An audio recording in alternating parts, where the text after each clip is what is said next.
जय हिंद दोस्तों आज हम चर्चा करने वाले हैं पर्यावरण के बहुत ही महत्वपूर्ण प्रश्नों पर। एक एक प्रश्न आपके पेपर के लिए उपयोगी है, इसलिए एक मैं अवश्य आपसे निवेदन करूंगा कि इन प्रश्नों को आपको यहीं के यहीं याद करना है, समझ लेना है, दिमाग में बैठा लेना है। तो चलिए शुरुआत करें। उससे पहले हमने बता दें कि पिछले वीडियो आपने ना देखे हों तो हमारे टॉप 50 स्टडी यूट्यूब चैनल को आप सब्सक्राइब करके हमसे तुरंत जुड़ जाइए, क्योंकि कई मित्र बोलते हैं सर हमें जानकारी नहीं मिल पाती, आपके अच्छे अच्छे वीडियो यहाँ पर अपलोड हो रहे हैं। तो क्या करें, कुछ नहीं करना, आप सब्सक्राइब करके बेल आइकन को दबा करके ऑल नोटिफिकेशन ऑन करना है और आपको अपनी तैयारी को मजबूत बनाना है। तो चलिए शुरुआत करते हैं। इसकी पीडीएफ कैसे मिलेगी वो आगे बताएंगे। निम्नलिखित में से कौन सी अंतरराष्ट्रीय संस्था पूरे विश्व में पर्यावरण की देखभाल करती है? आपने अभी तक देख लिया होगा, बिल्कुल सही पहचान रहे हैं। WHO क्या करती है कि विश्व में पर्यावरण की देखभाल करती है। इसका फुल फॉर्म मैंने पिछले एक वीडियो में पढ़ा चुका है, इसलिए मैं चाहूँगा कि कमेंट में आप इसका फुल फॉर्म जरूर बताएं। चलिए अगला देखते हैं। कीटनाशियों में अत्यधिक इस्तेमाल से होगा। कीटनाशकों का यदि अधिक ज़्यादा इस्तेमाल करेंगे तो कौन सा प्रदूषण होता है? तो आपको बता दें कि कीटनाशकों के अत्यधिक इस्तेमाल से वायु प्रदूषण होता है, ध्वनि प्रदूषण भी होगा, जल प्रदूषण भी होगा। ये सभी इसका उत्तर ठीक है। इसलिए लवण जो जल का अवशोषण करता है कहलाता है। ठीक है, लवण जो जल का अवशोषण करता है उसको क्या कहते हैं? दोस्तों पीडीएफ के लिए आपको हमारे ऐप को डाउनलोड करना है, जिसकी लिंक मैंने डिस्क्रिप्शन में दी है। टॉप 50 स्टडी हमारा ऐप आप डाउनलोड करेंगे, वहाँ पर क्रम से आपको उसके पीडीएफ मिल जाएंगे, वीडियो मिल जाएंगे, फ्री टेस्ट भी वहाँ पर हम आपके जो शिक्षक भर्ती परीक्षा के हैं या आप जो भी एग्जाम दे रहे हैं उसकी हम यहाँ पर क्रम से आपके लिए टेस्ट लेकर के आएंगे। इसलिए आप ऐप को जरूर डाउनलोड कर लेना। वहीं टेलीग्राम चैनल की लिंक है तो उससे भी जुड़ जाना। तो लवण जो जल को अवशोषित करता है वह कहलाता है हाइग्रोस्कोपिक लवण। क्या कहलाता है? हाइग्रोस्कोपिक लवण। आगे बढ़ जाते हैं। पारिस्थितिक तंत्र एवं प्राकृतिक अधिवासों का संरक्षण तथा उनके प्राकृतिक वातावरणों में प्रजातियों के जीवन क्षम जनसंख्या का रखरखाव और प्रतिप्राप्ति के लिए प्रयुक्त है। क्या प्रयुक्त है इनमें से? तो आपको बता दें, कई बार लोग देखते हैं कि इतना बड़ा प्रश्न लिखा है तो आ ही नहीं सकता। नहीं भैया, ऐसे प्रश्न भी आते हैं, ऐसा कोई जरूरी नहीं है कि छोटे छोटे सीधे सीधे आएंगे, ऐसे ही आते हैं आजकल। तो आपको बता दें, उसको कहते हैं स्वस्थनीय संरक्षण। क्या कहते हैं? स्वस्थनीय संरक्षण। आपको कमेंट में उत्तर देते जाना है, मैं ज़्यादा समय नहीं दूंगा। समुद्रीय कच्छपों को जीवंत जीवाश्म कहा जाता है। समुद्री कच्छपों को क्या कहा जाता है? एक तो यही उत्तर हो गया, जीवंत जीवाश्म, क्योंकि वे 150 मिलियन वर्षों से भी अधिक समय से पृथ्वी पर उपस्थित हैं।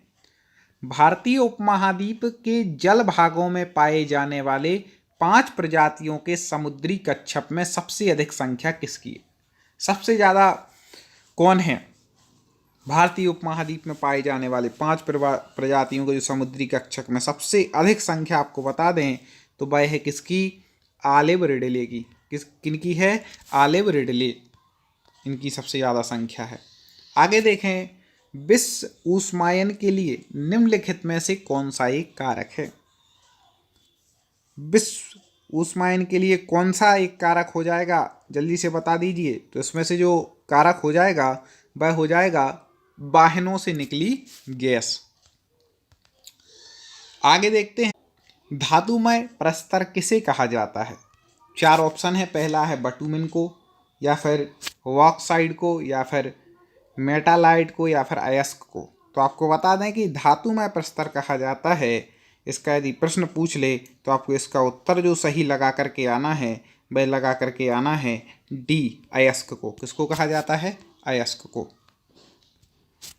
पेड़ पौधे प्रदूषण को हटाते हैं क्योंकि वे अवशोषण करते हैं। पेड़ पौधे किसका अवशोषण करते हैं जिससे कि प्रदूषण दूर होता है?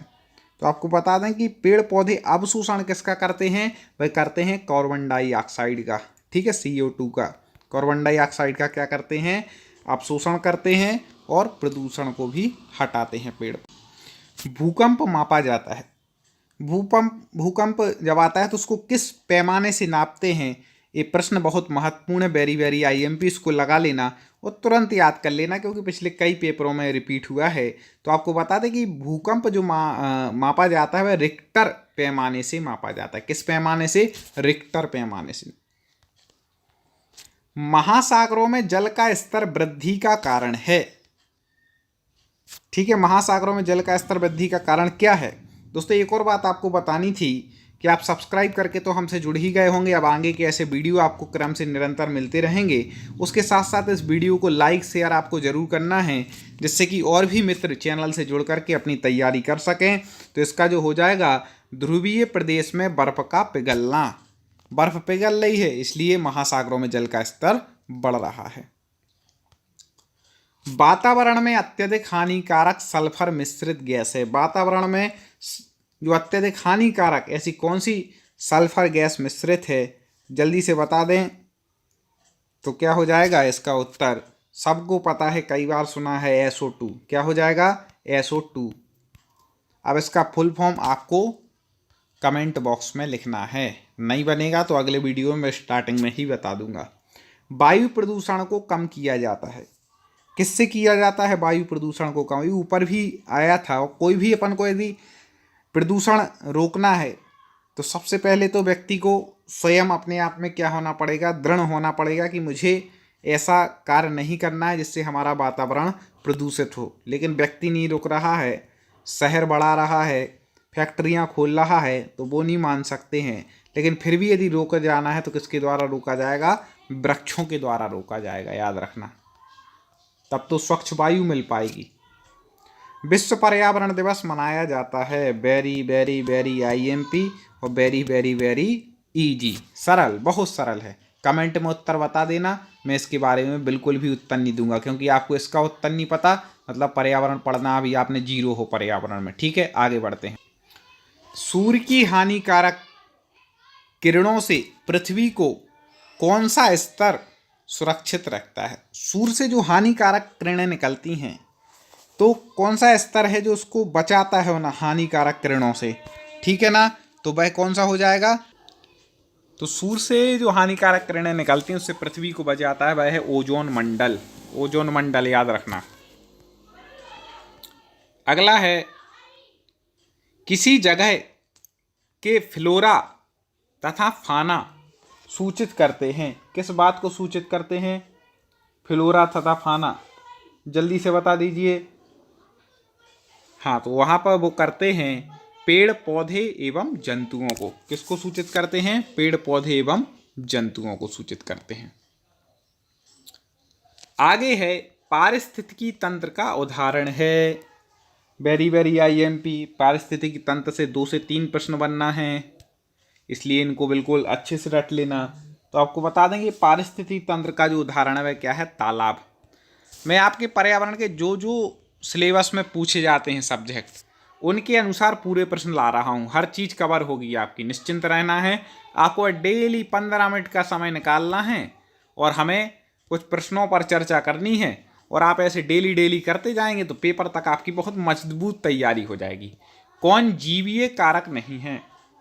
जीवीय कारक कौन सा नहीं है? तो आपको बता दें कि जीवीय कारक कौन सा नहीं है? पेड़ पौधे तो हैं, जंतु भी हैं, सूक्ष्म जीव हैं। याद रखना, पेड़ पौधे जीव माने जाते हैं, नहीं तो कहीं गड़बड़ कराओ। कौन सा नहीं है? पिस्तर नहीं है जीवीय कारक।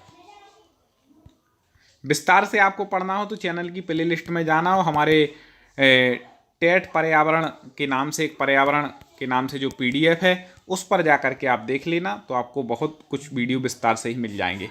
अधिकतर पेड़ पौधे पाए जाते हैं कहाँ पर पाए जाते हैं भाई? अधिकतर पेड़ पौधे,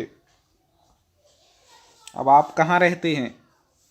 स्थल मंडल पर पाए जाते हैं। कहाँ पर पाए जाते हैं अधिकतर पेड़ पौधे? स्थल मंडल पर।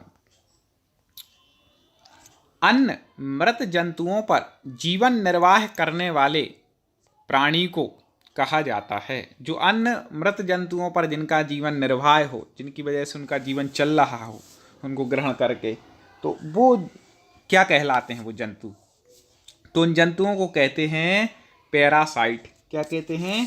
पैरासाइट, याद रखना। CNG का संक्षिप्त रूप है, बिल्कुल एक एक प्रश्न छटा हुआ है। CNG का फुल फॉर्म आपको बताना है, जल्दी बता दीजिए। सीएनजी का नहीं होना चाहिए, सीएनजी संक्षिप्त रूप है, ऐसा होना चाहिए। किसका है संक्षिप्त रूप, तो जल्दी से बता दें यहाँ पर।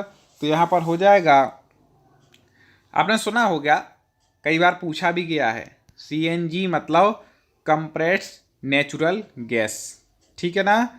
कंप्रेस्ड नेचुरल गैस सीएनजी कहाँ पर उपयोग करते आप, इसके बिना आपका काम नहीं चलेगा। अब आपके घर में कहाँ प्रयोग होता है सीएनजी का, कमेंट में लिख देना, आपका भी नॉलेज देखें। निम्नलिखित में से विश्व ऊष्मायन का कारण है, ठीक है, विश्व ऊष्मायन का कारण बताना है, कौन सा है, ठीक है ना। तो कौन सा प्रदूषण है, शायद ये रिपीट हो गया है, इसी में एक बार आ गया था, कई बार हो जाता है, तो आपको बता दें वायु प्रदूषण है, ठीक है। आगे बढ़ते हैं। महासागर पृथ्वी पृष्ठ को अधिकांश जगह आवृत किए हैं, लगभग कितने। महासागर पृथ्वी के पृष्ठ को अधिकांश जगह आवृत मतलब घेरे हुए है, तो कितने भाग को घेरे हुए है, तो इसका जो उत्तर हो जाएगा वह हो जाएगा 3/4, ठीक है ना। अगला है दोस्तों, ऐसे बहुत सारे वीडियो हमारे पहले भी अपलोड हो चुके हैं और निरंतर अपलोड हो रहे हैं, व्यवस्थित क्रम से ऐप पर भी आपको मिल रहे हैं। तो आप सारे जहाँ पर भी आपको हमसे जुड़ना है, यदि पसंद आए तो ज़रूर जुड़ना, आपको लग रहा है कि हमारे लिए उपयोगी है, पेपर में काम में आएगा, चैनल को सब्सक्राइब कर लेना चाहिए। कोई पैसे तो लग नहीं रहे सब्सक्राइब करने में, क्या पता कौन सा ऐसा वीडियो आ जाए जिसको पढ़ करके क्वेश्चन हमारे पेपर में आ जाएँ, तो आप इतना कर सकते हैं। देखें, स्टेलैक्टाइट एवं स्टेलैग्माइट में निक्षेपण होता है, जल्दी से बता दें किसका निक्षेपण होता है, तो आपको बता दें कैल्शियम कार्बोनेट का निक्षेपण होता है। निम्नलिखित में से वायु प्रदूषण का एक उदाहरण है, वायु प्रदूषण का उदाहरण बता दीजिए, अच्छे से आप समझते हैं। धुआं एवं कुहासा, धुआं होना कुहासा होना बिल्कुल है, वायु प्रदूषण का कारण है। वाहनों से निकलने वाली गैस, ये भी कारण है, दो तो हो गए, आगे देखते हैं क्या ऑप्शन दिए हैं। अगला है जलती लकड़ी व चारकोल से निकली गैस, ये भी है। तो प्रयोग सभी इसका उत्तर ठीक होगा, क्योंकि ये सभी वायु प्रदूषण के कारण हैं।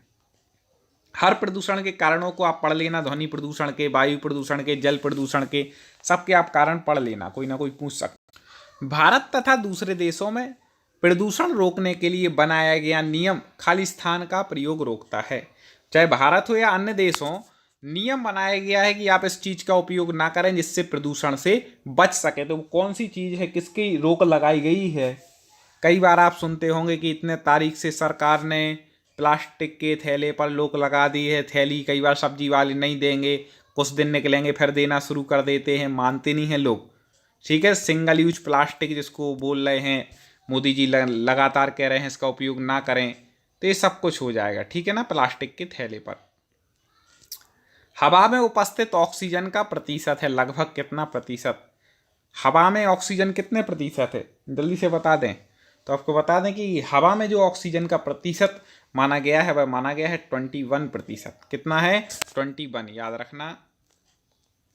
परम तापक्रम पैमाना कौन सा है, परम तापक्रम पैमाना बताना है। हाँ, कमेंट कर दें जल्दी से, कितना पढ़ा है आपने पता चल जाएगा। कमेंट में ज़रूर लिखा करें कि सर मेरे 25 में से लगभग मेरे पे इतने बन रहे हैं, भी मुझे और प्रयास करना है, या ये सही लेवल है और कुछ कठिन क्वेश्चन चाहिए या इससे थोड़े सरल चाहिए है। वैसे मैं तो मीडियम लाता हूँ, जैसे पेपर में आते हैं कुछ कठिन कुछ सरल। तो परम तापक्रम पैमाना आपको बता दें कि है वह कौन सा है, केल्विन है। कौन सा है, केल्विन। आगे देखें, प्रकाश संश्लेषण संपादित होता है। प्रकाश संश्लेषण से संबंधित एक प्रश्न आएगा ही, अनिवार्य लगा लेना, ठीक है ना, तो इसको पढ़ लेना अच्छे से। तो प्रकाश संश्लेषण से क्या संपादित होता है, तो आपको बता देंगे प्रकाश संश्लेषण कौन करते हैं, पौधे के द्वारा। तो सभी हरे पौधों द्वारा होता है संपादित। आ गया ध्वनि प्रदूषण मापा जाता है। सब प्रदूषण मापने के यंत्रों के नाम आप याद कर लेना। ध्वनि प्रदूषण किससे मापा जाएगा, वायु प्रदूषण किससे नापा जाएगा, भूकंप किससे मापा जाएगा, ठीक है ना। ये सारे पैमाने आप याद कर लेना, 1 नंबर आपका इसमें से पक्का हो जाएगा। तो ध्वनि एक हम अपने हर वीडियो में 1-1, 2-2 ऐसे ले आते जाएंगे जिससे आपको याद हो जाएगा, ठीक है ना। तो सब्सक्राइब करने के बाद आपने देख लो कि बेल आइकन दबाया, ऑल नोटिफिकेशन ऑन किया कि नहीं तो कर लें। तो ध्वनि प्रदूषण मापा जाता है किससे? डेसीबल से। किससे मापा जाता है? डेसीबल। याद रखना, ध्वनि प्रदूषण डेसीबल से। डा से क्या होता है? डीजे। डीजे बजता है तो ध्वनि प्रदूषण होता है, तो डेसीबल से ध्वनि प्रदूषण मापा जाता है। निम्नलिखित में से कौन पर्यावरण के लिए हानिकारक है? पर्यावरण के लिए हानिकारक क्या है? दोस्तों यदि प्रश्न पसंद आए हो तो ईमानदारी से तुरंत एक बार लाइक ठोक दीजिए, तुरंत लाइक पर क्लिक कर दीजिए।